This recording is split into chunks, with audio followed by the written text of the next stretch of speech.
This is incredible. Imagine this. You're walking through Tokyo, neon lights glowing, trains rushing by, and just a few feet underground, there's a secret megastructure so big it looks like something out of Lord of the Rings. And it's not a movie set. It's Japan's way of fighting one of its biggest enemies, floods. Below Tokyo, there's literally a cathedral for fighting floods.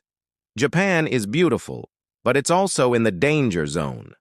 Surrounded by ocean, crisscrossed with rivers, hit by typhoons every year, flooding isn't just a problem here, it's a way of life. Every summer and autumn, torrential rains hammer the country, rivers swell, streets fill up, and in the past, whole neighborhoods would disappear underwater. Now picture this. Tokyo alone is home to almost 40 million people in its metro area. If floodwaters break through, we're not talking about a puddle outside your house. We're talking about billions of dollars in damage and millions of lives at risk. Think about the last time you saw your street flood just from a heavy rain. Now multiply that by 1,000 and put it in one of the busiest cities on Earth. So what do you do when your city is drowning? Japan went underground, literally. The Metropolitan Area Outer Underground Discharge Channel, also known as the G-CANS project. Picture a space so huge it looks like a temple for giants. Massive concrete pillars, 18 meters tall, stretching endlessly. This isn't for tourists. It's a giant underground flood storage tank. When typhoons hit, excess river water gets sucked down into enormous silos, each one big enough to hold a jumbo jet. Then, through a 6-kilometer tunnel, the water flows into that underground cathedral. Finally, monster-sized pumps, each as powerful as a rocket engine, blast the water into the Edo River, safely away from people's homes. It's basically a washing machine for an entire city, just way, way bigger. In 2019, Typhoon Hagibis slammed Japan with record-breaking rain. Thanks to the system, Tokyo avoided what could have been catastrophic flooding.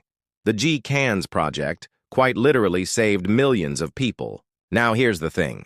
Japan doesn't rely on just one giant underground tank. It's a whole ecosystem of defense. Along rivers, levees, and embankments keep water in check. Dams do double duty. They generate electricity and store rainwater for emergencies. Coastal walls stand guard against typhoons and tsunamis. And cities, they get creative too. Some districts build underground rainwater reservoirs under schools, parks, even shopping centers.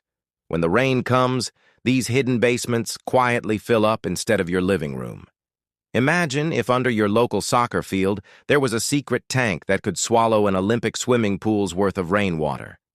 In Japan, that's real. Japan also fights floods with brains, not just brawn. In Tokyo, many buildings are required to have rainwater storage tanks. Roads are built with permeable pavement.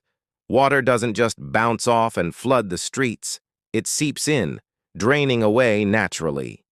And here's something I love. Flood-prone areas are often turned into parks or farmland. On a sunny day, kids play soccer there.